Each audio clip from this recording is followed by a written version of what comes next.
writing those equations.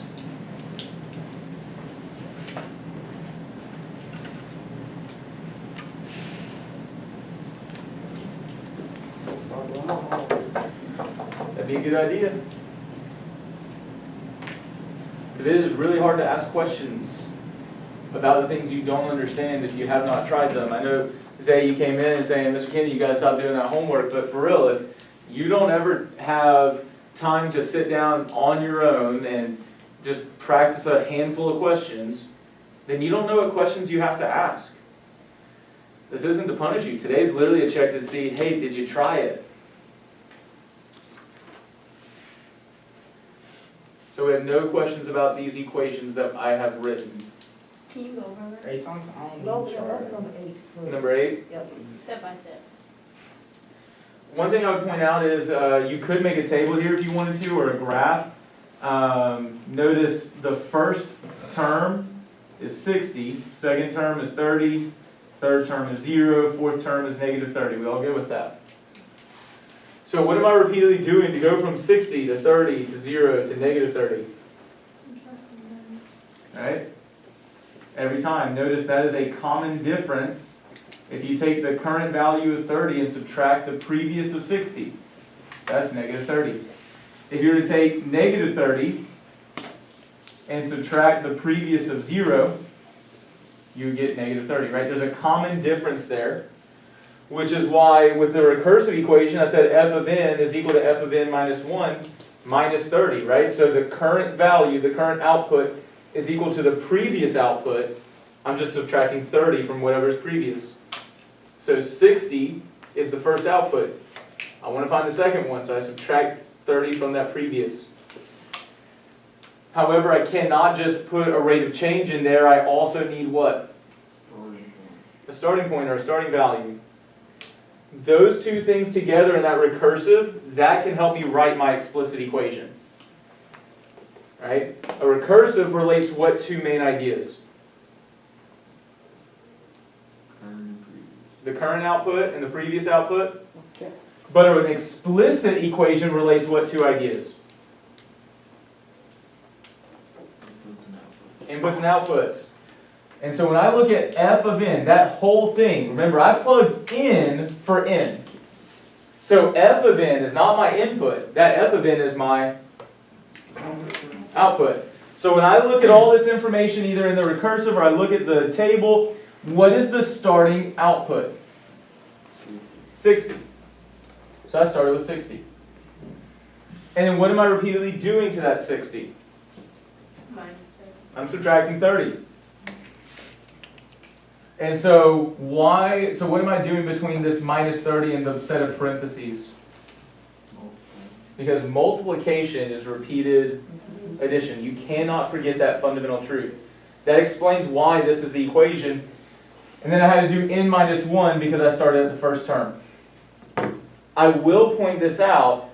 This actually should have looked really familiar. And I talked about this last 9 weeks for everyone that was here then. And I don't think I mentioned it this 9 weeks. However,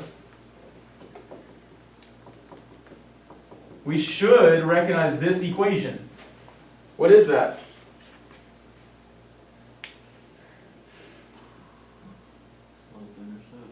Close, but it's not a y-intercept that I have.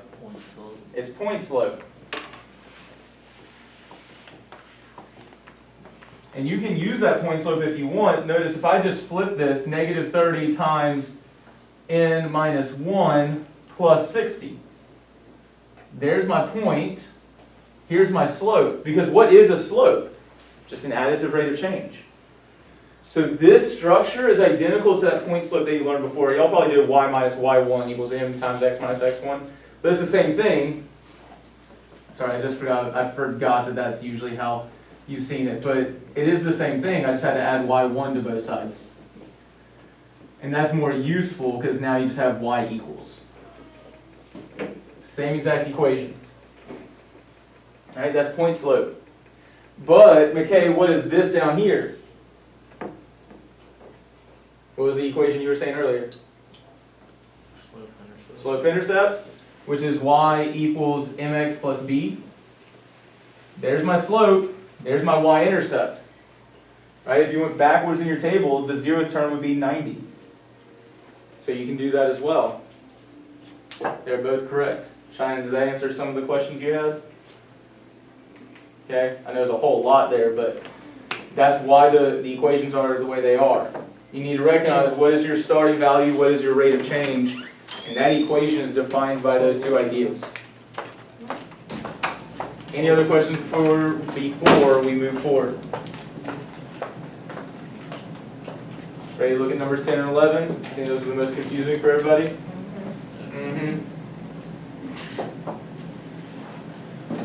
So here's number 10. If you read the directions for number 10, it really wasn't too bad. What's the only thing you're supposed to be counting? Number of black squares. 1 black square, 2 black squares, 4 black squares. Any guesses what the next number of black squares would be? 8, 16. Because what am I repeatedly doing? Multiplying by 2. So the current output, f of n, is equal to the previous output times 2. Where the first term was 1. Okay. Can you just turn it up to like at least 5 minutes, please? Say that one more time. You talking about right here? Yeah. And here? So 1 times 2 to the n minus 1, that is the same thing as 2 to the n minus 1. I was just showing that this is equal to that. You could write it either way there. That's all I was doing. Does that make sense? Any more questions about number 10? Do we need to go over how why the equation looks the way it does or anything like that? One thing I will remind you of, and this is why geometric sequences work, is we are repeatedly what? Multiplying. And mathematically, how do we show repeated multiplication? That's why it's an exponent. Just like over here, we talked about the fact that it was repeatedly adding, which is why I multiply by x.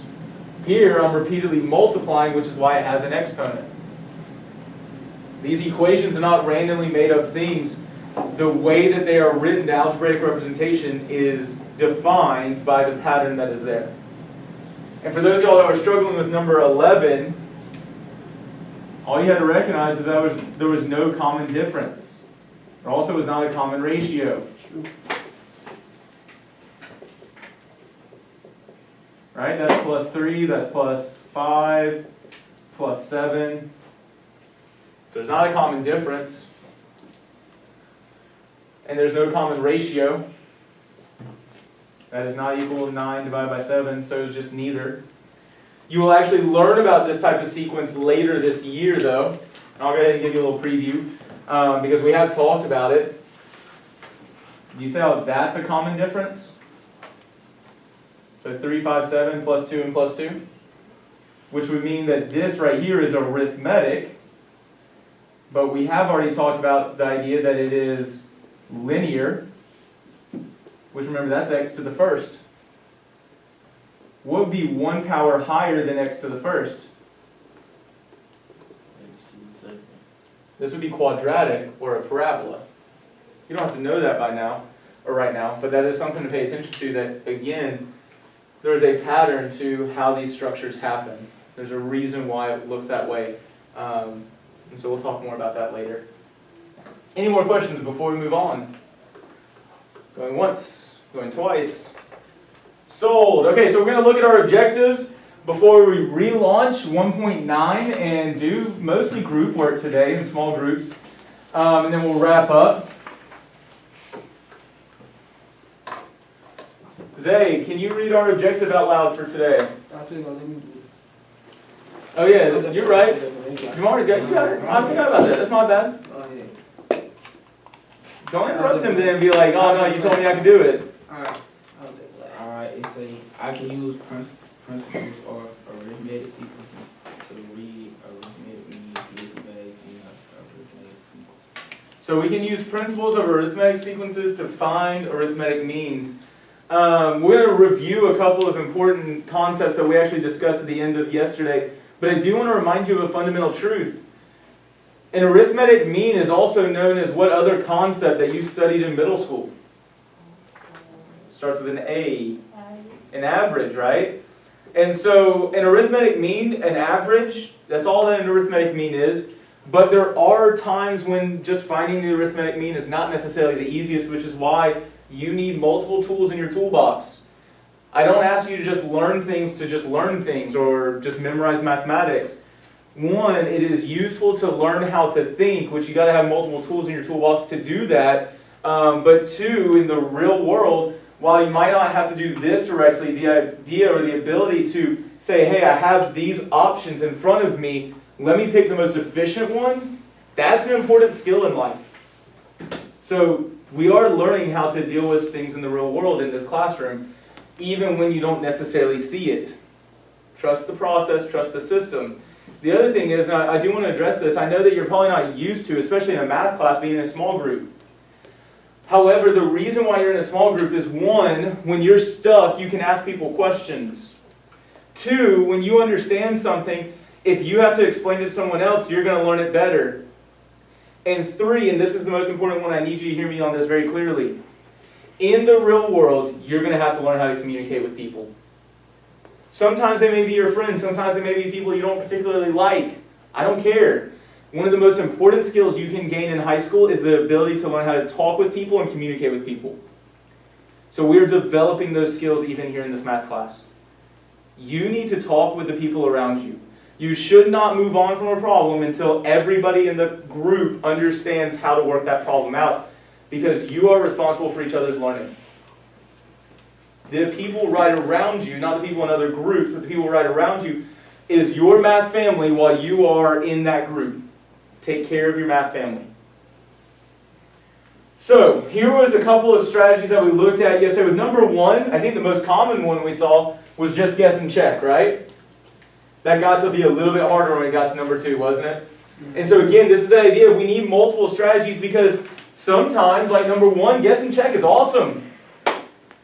But we want other strategies because maybe you see it a different way.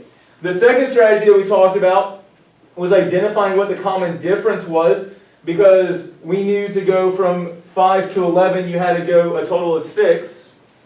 But that was over two different spaces, so we divided by 2 and got a common difference of 3. A third strategy that we looked at was, hey, I'm starting here at 5. And before we knew the 8, we were adding some common difference, and we didn't know what it was. We were adding a second common difference, so that's 5 plus 2d, and at the end of that, I knew I was at 11. Again, I could solve for my common difference of 3. So it's writing equations based on what's happening. The reason why we're multiplying is because we're repeatedly what? Adding. These are fundamental truths that we want to notice, that multiplication at its core is repeated addition. That can help you write equations. And I do want to point out right here that this 2, notice how we went from the first term to the third term? So another way to think about it is 5 plus 3 minus 1 times d is equal to 11. That should remind you of that point slope form that we looked at over there. The final output is equal to my slope times x minus x1 plus y1. And then the fourth one was just, hey, you can average them. And so we pretty much use strategies 2, 3, and 4 on number 2. I did want to point out on strategy 2 that 11 minus the 5, notice how that's f of 5 minus f of 1. Whoops. F of 5 minus f of 1 divided by 5 minus 1. Does anyone recognize this formula? Hopefully.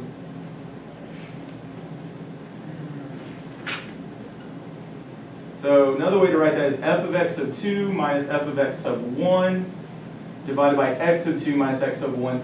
Or what you might recognize that as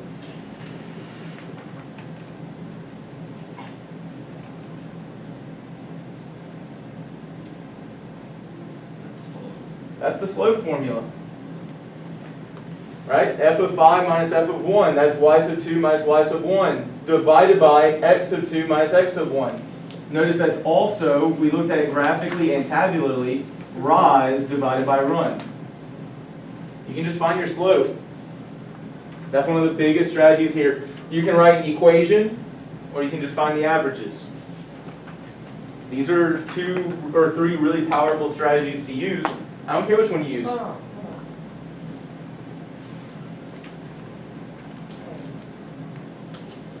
Right now, I want you to work on number 3, and I want you to then work on number 4. And we might come back together at that point, or if you get done with 4 before we come back together, move on to number 5. We've talked about enough that you can get through that number 5 pretty comfortably at this point, hopefully. So go ahead and start working with your group. Come on,